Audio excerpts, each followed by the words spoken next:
మహాగణుడును మన రక్షకుడైన యేసుక్రీస్తు మహోన్నతమైన నామంలో ప్రేమధార టీవీ కార్యక్రమాలను క్రమంగా వీక్షిస్తున్నటువంటి ప్రతి ఒక్కరికి శుభములు తెలియజేస్తున్నాం. నేటి పాఠంలో మనము లేవియకాండము 11వ అధ్యాయాన్ని ధ్యానించుకోబోతున్నాం. ఈ అధ్యాయాన్ని కొన్ని ఆహార నియమాలతో కూడిన అధ్యాయంగా మనము చెప్పవచ్చు. ఇందులో దేవుని ప్రజల సేవకుల ఆహార విహారాల గురించి వింటాం. దేవుని ప్రజల జీవితంలో అంతా పరిశుద్ధంగానే ఉండాలి. తినే ఆహారం, వినే సంగతులు, చేసే పనులు, తలంచే తలంపులు, వైఖరులు అన్నీ పరిశుద్ధంగానే ఉండాలనేది దేవుని సంకల్పమని ఇందులో గమనిస్తాం. అనగా భోజనం చేసినా పానం చేసినా దేవుని మహిమార్థమై చేయాలని దేవుడు కోరుతున్నట్లుగా ఇందులో వింటాం. ఇందులో పేర్కొనబడిన ఆహార నియమాలు మన ఆరోగ్యంకు సంబంధించినవి. ఇవి మన ఆరోగ్య జీవితానికి అవసరమైన హెచ్చరికలు. ఇందులోని జంతువులు కొన్ని ఆహారంకు మంచివిగా, మరికొన్ని నిషిద్ధమైనవిగా చూస్తాం. తన బిడ్డల ఆరోగ్యం పట్ల దేవుడు ఎంతో శ్రద్ధ కలిగి ఉన్నట్లుగా చూస్తాం. శరీరాన్ని ఆరోగ్యంగా ఉంచుకోవాలని, అది పరిశుద్ధాత్మకు నిలయమని ఇందులో మనం నేర్చుకుంటాం. భోజన విషయానికి సంబంధించిన 4 సూత్రములను బైబిల్ నందు ఉన్నట్లుగా చూస్తాం. నీవు ఏదైనా తినవచ్చు లేదా మానేయనవచ్చు. అన్నిటికంటే ఇంద్రియ నిగ్రహం అవసరం. తినదగినవి, తినకూడని జంతువుల వివరాలు ఇందులో వింటాం. దేవుడు దేనిని మంచిదని చెప్పాడో అదే మంచిది, దేనిని చెడ్డదన్నాడో అది చెడ్డది. ఇక సందేశాన్ని వినడానికి మనము సిద్ధపడదామా? సోదరీ సోదరులారా, ఈ రోజున మనం లేవియకాండం 11వ అధ్యాయం వినబోతున్నాము. ఈ అధ్యాయంలో దేవుని ప్రజలకు కొన్ని ఆహార నియమాలు పేర్కొనబడ్డాయి. పవిత్రమైనవి, అపవిత్రమైనవి అయిన జంతువుల జాబితా ఇవ్వబడింది. జంతు కళేబరాలను ముట్టితే అపవిత్రుడవుతాడు. చచ్చిన జంతువులను ఎందుకు ముట్టకూడదో చెప్పబడింది. సరీసృపములు, ప్రాకే ప్రాణులు, వాటి వల్ల కలిగే కాలుష్యం కూడా వివరించబడింది. పరిశుద్ధుడైన దేవుడు తన బిడ్డల ఆహార విహారాలను గురించిన కట్టుబాట్లను గురించి మాట్లాడుతున్నాడు. 10వ అధ్యాయం వరకు దేవుని ఆరాధన విషయం ఉంది. ఇప్పుడు దేవుని బిడ్డల ప్రవర్తన, ఆహార విహారాదుల విషయం వర్ణించబడింది. ఆ మాటకొస్తే దేవుని ప్రజల జీవితంలో అంతా పరిశుద్ధమే. తినే తిండి, వినే సంగతులు, చేసే పనులు, తలంచే తలంపులు, వైఖరులు అన్నీ పరిశుద్ధమై ఉండాలని దేవుని సంకల్పం. సోదరీ సోదరులారా, వింటున్నారా? గుడిలో ఆరాధన ఎంత పరిశుద్ధమో, గుడి వెలుపల నీ ప్రవర్తన కూడా అంత పరిశుద్ధమై ఉండాలి. ఏమి చేసినా దేవుని మహిమార్థమై చెయ్యాలి. జీవితాన్ని 2 విభాగాలు చేసుకోవద్దు. అది ఆత్మ సంబంధం, ఇది శరీర సంబంధం అంటూ 2 శాఖల క్రిందికి జీవితాన్ని విభజించుకోవద్దు. అంతా ఆత్మ సంబంధమే. దేవుడు తన ప్రజలు ఏమి తినాలో ఏమి తినకూడదో లేవియకాండంలో స్పష్టంగా చెబుతున్నాడు. దేవుని బిడ్డల జీవితాలలోని ప్రతి చిన్న సంఘటన దేవుడు నిర్దేశించినదే. భోజనము చేసినా పానము చేసినా దేవుని మహిమార్థమై చేయాల్సిందే. సోదరీ సోదరులారా, మన జీవితాలలో ఎన్నెన్నో సమస్యలు తలెత్తుతూ ఉంటాయి. ఎంత పెద్ద సమస్య అయినా అది దేవునికి చిన్నదే. ప్రతిదీ దేవునికి చెప్పాలి. దేవునికి మన పట్ల ఎంతో శ్రద్ధ. ప్రతి విషయాన్ని గురించి ప్రార్థించాలి. దేనిని గూర్చి చింతించకూడదు. ఈ అధ్యాయంలో చెప్పబడిన విషయాలు ఇశ్రాయేలు జాతికే పరిమితం అనుకోకండి. ఆహార నియమాలు మన ఆరోగ్యానికి సంబంధించినవి. కొన్ని జంతువులు పరిశుద్ధం, మరికొన్ని జంతువులు మాంసాహారులు నిరభ్యంతరంగా తినదగినవే. ఇదేమీ మతాచారం కాదు, ఆరోగ్య జీవితానికి అవసరమైన హెచ్చరికలు. అయినా దేవుని రాజ్యం భోజనము కాదు, పానము కాదు. పరిశుద్ధాత్మానందమే దేవుని రాజ్యం. ఈ అధ్యాయంలో దేవుడు పేర్కొన్న జంతువులు ఆహారానికి కొన్ని మంచివి. మోషే ధర్మశాస్త్రమందు నిషిద్ధమని చెప్పబడిన జంతువులు అనేక రకాల రోగాలకు కారణమైనవి. అట్టి జంతువులు రోగక్రిములకు వాహకములై వాటిని తినేవారికి పలు రకాల రోగాలను కలిగిస్తాయి. జంతువుల నుండి మనుష్యులకు రోగాలు ప్రసరించడం దేవుడు సహించడు. పందుల ద్వారా, టర్కీ పక్షుల ద్వారా, గుర్రాల ద్వారా వచ్చే కొన్ని రోగాలు మరణకరమైనవి. సమస్తానికి దేవుడే సృష్టికర్త. అయితే మానవ సృష్టికి ఒక ప్రత్యేకత ఉంది. చరిత్రలో దేవుడు జరిగించిన కార్యాలు విచిత్రమైనవి. తన బిడ్డల ఆరోగ్యము దేవునికి ఎంతో విలువైనది. మోషేకు ఆహార శాస్త్రం తెలుసా? అదేమో కాని దేవునికి తెలుసు.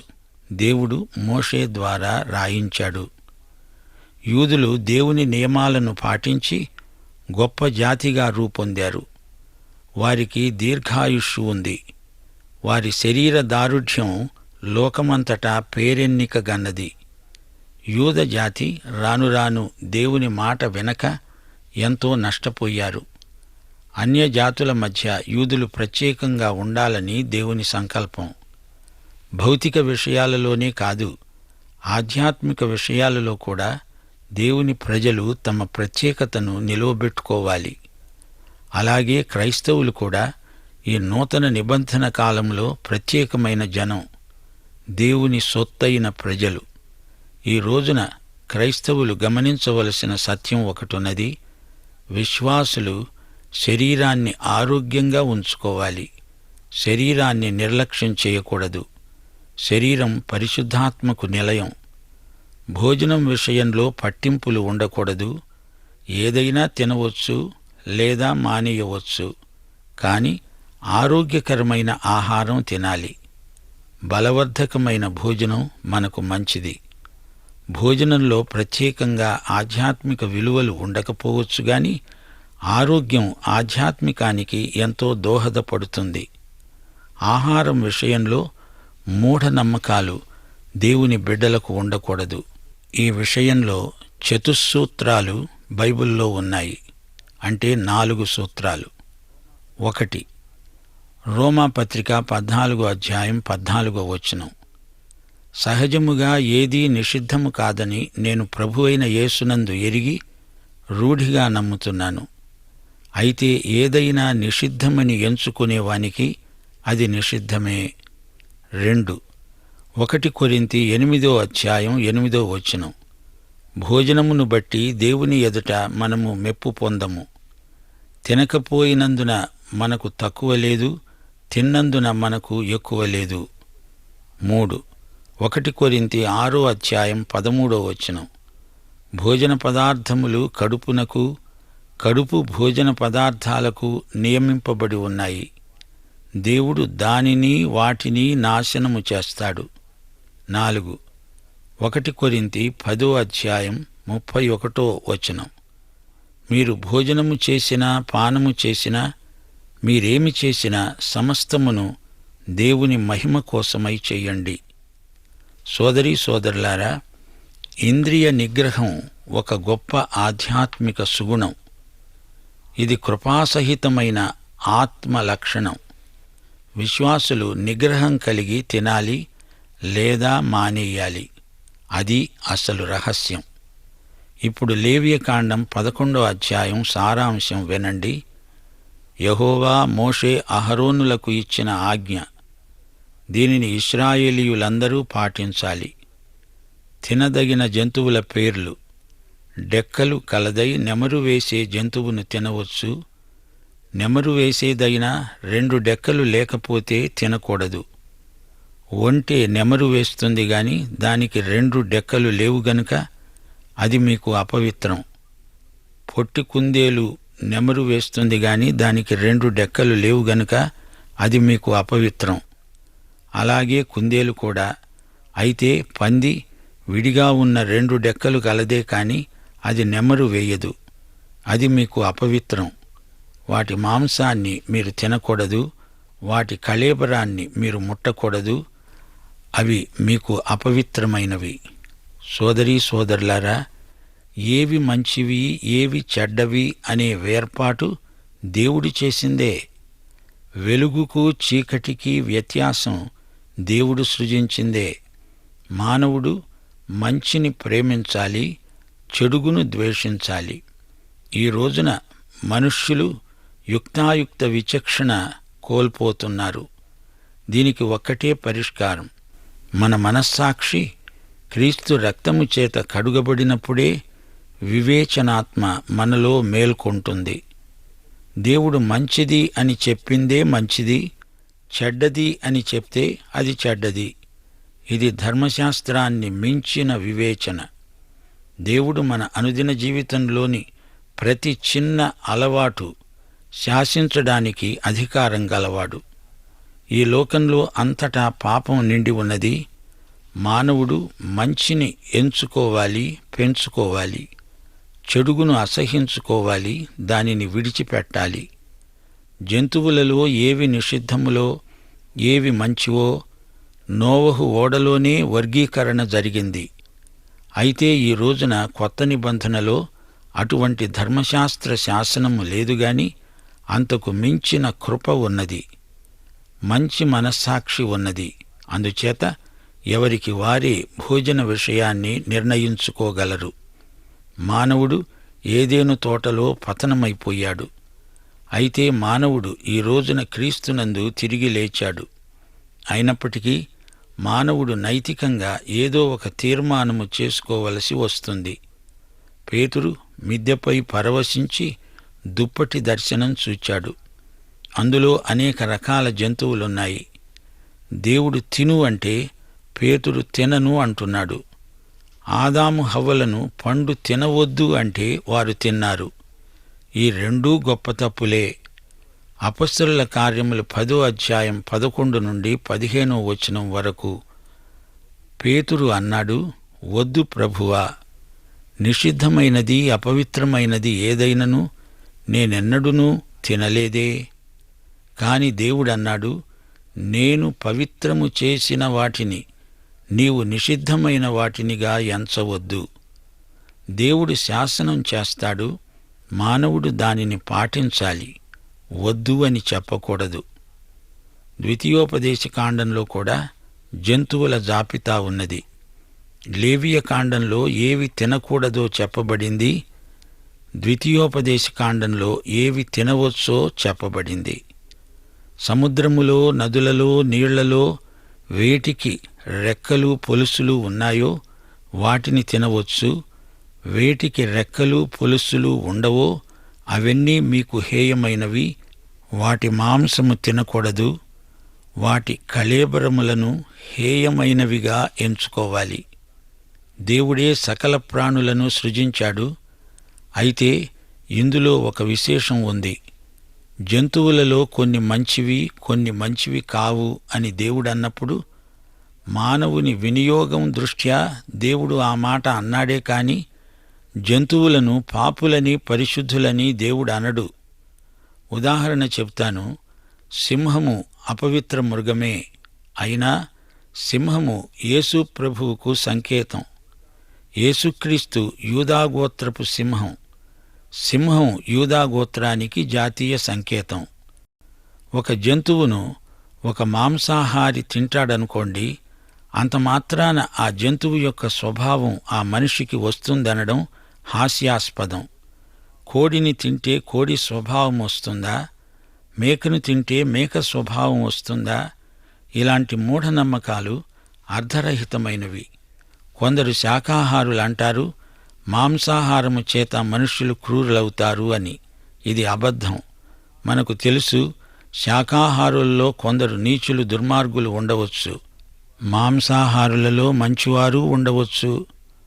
కూటి కుండను బట్టి మనుష్యులకు తీర్పు తీర్చడం అమానుషం, అనాధ్యాత్మికం.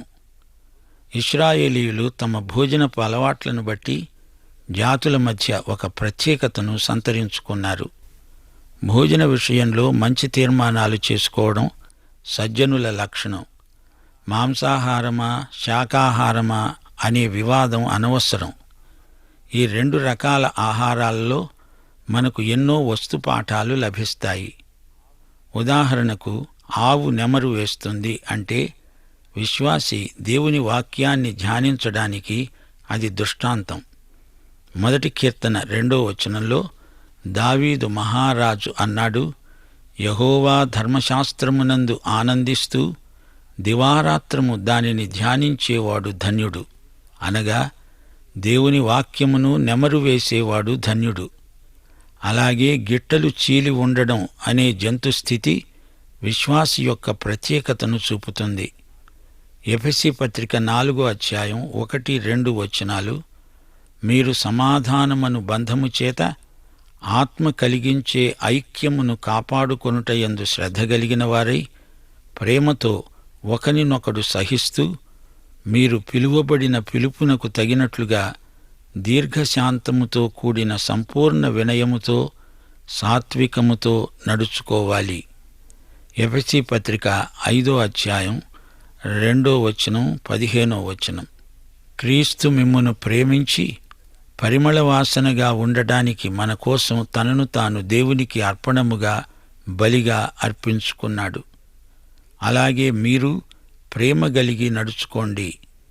దినములు చెడ్డవి గనుక మీరు సమయమును పోనీయక సద్వినియోగము చేసుకుంటూ జ్ఞానుల వలె నడుచుకోవాలి. దేవుని వాక్యాన్ని నెమరు వెయ్యాలి, జ్ఞానులై నడుచుకోవాలి.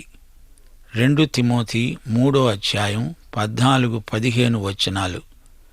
క్రీస్తు యేసునందు ఉంచవలసిన విశ్వాసము ద్వారా రక్షణార్థమైన జ్ఞానము నీకు కలిగించుటకు శక్తిగల పరిశుద్ధ లేఖనములు బాల్యము నుండి నీవు ఎరుగుదువు గనుక నీవు నేర్చుకొని రూఢి అని తెలుసుకొన్నవి ఎవరి వలన నేర్చుకున్నావో ఆ సంగతి తెలుసుకొని వాటి యందు నిలకడగా ఉండు. యాకోబు పత్రిక 1వ అధ్యాయం 22వ వచనం. మీరు వినేవారు మాత్రమై ఉండి మిమ్మును మీరు మోసపుచ్చుకొనకుండా వాక్య ప్రకారము ప్రవర్తించేవారై ఉండండి. సోదరీ సోదరులారా, విశ్వాసి యొక్క ప్రవర్తన దేవుని వాక్యముతో ముడిపెట్టబడి ఉన్నది. మీరు ఈ లోకములో సరిగా ప్రవర్తించాలంటే దేవుని వాక్యాన్ని నెమరు వేస్తూ ఉండాలి. లేవియకాండం 11వ అధ్యాయం 13వ వచనం నుండి వినండి. తినకూడని పక్షులు ఏవనగా పక్షిరాజు, పెద్ద బోరువ, క్రౌంచ పక్షి, గద్ద, తెల్లగద్ద, ప్రతి విధమైన గద్ద, ప్రతి విధమైన కాకి, నిప్పుకోడి, కసిరిగాడు, కోకిల, ప్రతి విధమైన డేగ, పైడికంటి, చెరువు కాకి, గుడ్లగూబ, హంస, గూడబాతు, నల్లబోరువ, సంకుబుడి కొంగ, ప్రతి విధమైన కొంగ, కుక్కుడుగూవ, గబ్బిళం 4 కాళ్లతో చరిస్తూ నేలపై గంతులు వేయడానికి కాళ్ల మీద తొడలు గల పురుగులన్నీ తినవచ్చు. నేత మిడతగాని, చిన్న మిడతగాని, మిడతలలో ప్రతి విధమైనది తినవచ్చు. 4 కాళ్లు గల పురుగులు హేయమైనవి, వాటి వల్ల మీరు అపవిత్రులవుతారు. వాటి కళేబరాలను ముట్టిన ప్రతివాడు సాయంకాలము వరకు అపవిత్రుడే. వాటి కళేబరాల్లో కొంచెమైనా మోసిన ప్రతివాడు తన బట్టలు ఉతుక్కొని సాయంకాలం వరకు అపవిత్రుడవుతాడు. 2 డెక్కలు గల జంతువులన్నిటిలో విడిగా చీలిన డెక్కలు లేకుండా నెమరు వేయకుండా ఉన్నవి మీకు అపవిత్రం. వాటి కళేబరాలను ముట్టకూడదు. చతుష్పాద జంతువులలో అరికాలితో నడిచేవన్నీ అపవిత్రమైనవే. వాటి కళేబరాలను కూడా ముట్టకూడదు. ఇక సరీసృపములు, ఇవన్నీ అపవిత్రమైనవే.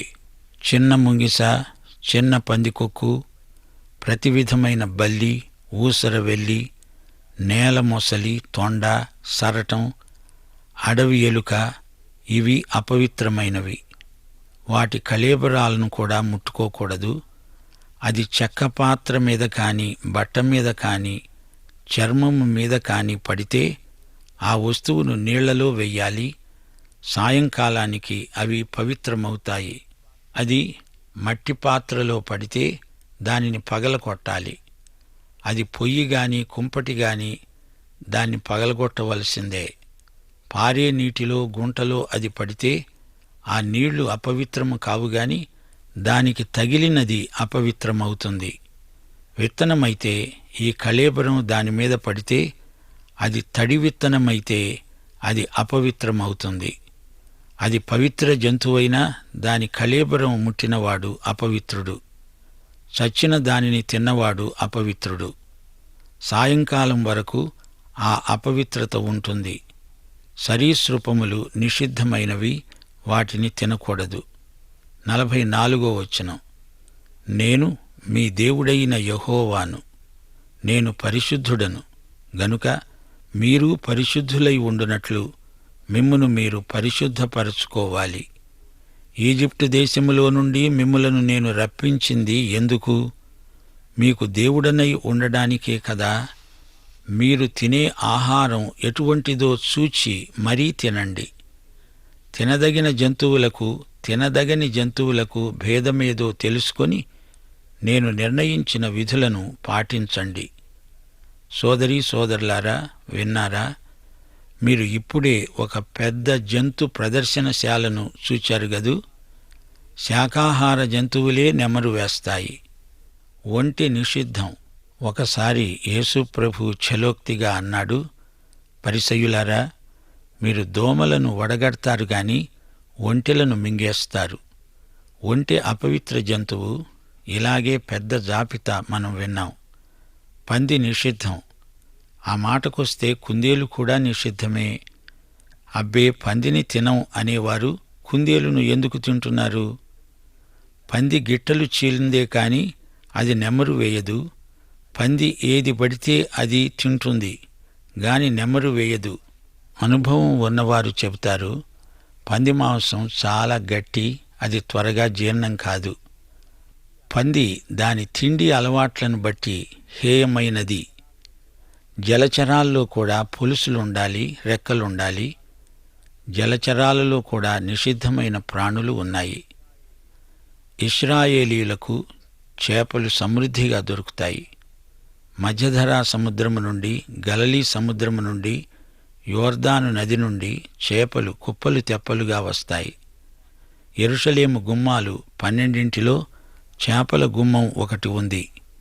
సబ్బాతునాడు వర్తకులు మత్స్యపు గుమ్మం దగ్గర తాము పట్టిన చేపలు తెచ్చి అమ్ముకుంటారు. మతనాయకులకు అది లాభసాటి బేరం. ప్రభువు ఈ వ్యాపారాన్ని గర్హించాడు. అయితే యేసు ప్రభువు యొక్క ప్రథమ శిష్యులు జాలరులే. ఆ తరువాత వారు మనుష్యులను పట్టే జాలరులయ్యారు. మత్తయి సువార్త 13వ అధ్యాయం 47వ వచనం నుండి 50వ వచనం వరకు ప్రభువు చేపల వల దృష్టాంతం చెప్పాడు. ఆ వలలో మంచి చేపలున్నాయి, చెడ్డ చేపలు ఉన్నాయి. దేవదూతలు వీటిని వేరుపరిచారు. ఏవి మంచి చేపలు? రెక్కలు ఉండి పొలుసులు గలవే మంచి చేపలు. అనగా విశ్వాసి చేపలాంటివాడు. పరిశుద్ధాత్మ అతనికి రెక్కలు, పొలుసు. పరిశుద్ధాత్మ విశ్వాసిని నడిపిస్తాడు, నీతి వస్త్రాలతో అలంకరిస్తాడు. పక్షులలో చాలా వరకు అన్నీ నిషిద్ధమే. గద్దలు, డేగలు, రాంబందులు, కాకులు, గుడ్లగూబలు, హంసలు మొదలైన పక్షులు ఎన్నెన్నో. ఈ రోజుల్లో చాలామంది ఈ పక్షులన్నిటినీ తింటున్నారు. అయినా చూచి తినడం మంచిది. మీకొక రహస్యం చెప్తాను. ఇది ఏలియా అనుభవం. కాకులు ఏలియాకు ఆహారం మోసుకొని తెచ్చిపెట్టేవి. కాకి మురికి పక్షి. అయితే ఏలియా కాకులను తినలేదు, కాకులు తెచ్చిన ఆహారం తిన్నాడు. ఒకవేళ ఆహారాన్ని మధ్యలోనే కాకులు తినివేసి ఉంటే అప్పుడైనా ఏలియా కాకులను తిని ఉండేవాడు కాదు. ఎందుకంటే ధర్మశాస్త్ర రీత్యా అది నిషిద్ధం. ఇక మిడతల సంగతి. మిడతలు అనేక రకాలు. నిషిద్ధమైన మిడతలు గొల్లభామ లాంటివి. బాప్తిస్మకుడైన యోహాను మిడతలు తిన్నాడు, అడవి తేనె కూడా తిన్నాడు. అంటే మిడతలు తినేవారికి అడవి తేనె అనుపానం. మరో మాట, జంతు కళేబరాలను కూడా ముట్టకూడదు. పరిశుభ్రత మురికిలాగా అంత త్వరితంగా ప్రసారం కాదు. పాపం ఒకరి నుండి ఒకరికి ప్రసరిస్తుంది గాని పరిశుద్ధత అలా కాదు. పాపంలో నుండి పరిశుద్ధతను ఉత్పత్తి చేయడం అసాధ్యం, అసహజం. పాఠం ఇంతటితో సమాప్తం. ప్రార్థన చేసుకుందాం. పరిశుద్ధుడవైన మా పరమతండ్రి, ఈరోజు పాఠంలో నీవు మాకు ఎన్నో ప్రాముఖ్యమైన సత్యాలు నేర్పావు.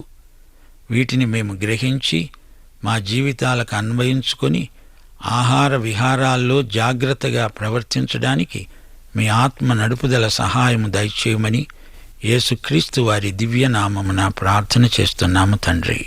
ఆమేన్. ప్రియులారా, ఇంతవరకు మనము లేవియా కాండము 11వ అధ్యాయం నుండి కొన్ని ఆసక్తికరమైన విషయాలను తెలుసుకున్నాం. ఈ అధ్యాయంలో దేవుని ప్రజలకు ఆహార నియమాలకు సంబంధించి కొన్ని ఆధ్యాత్మిక సత్యాలను తెలుసుకున్నాం.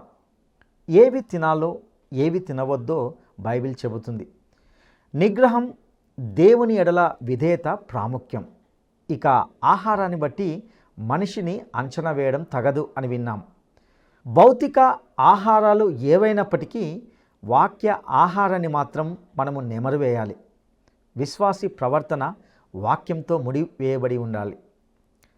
విశ్వాసి ప్రవర్తన వాక్యంతో ముడివేయబడి ఉండాలి. దేవుని ప్రజల జీవితంలో అంతా పరిశుద్ధంగానే ఉండాలని విన్నాం. ఇందులో పేర్కొనబడిన ఆహార నియమాలు మన ఆరోగ్యంకు సంబంధించినవి. ఇవి మన ఆరోగ్య జీవితానికి అవసరమైన హెచ్చరికలు. ఇందులోని జంతువులు కొన్ని ఆహారంకు మంచివిగా, మరికొన్ని నిషిద్ధమైనవిగా చూశాం.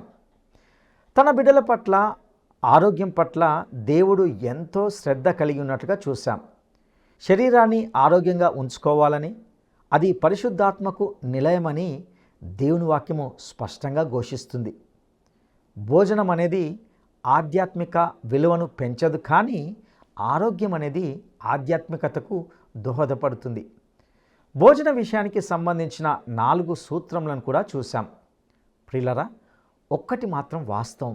అదేమిటంటే, మనము భోజనం చేసినా పానం చేసినా దేవుని మహిమ కొరకు చేయాలి. అట్టి కృప దేవుడు మనకు దయచేయునుగాక. దైవాశీస్సులు.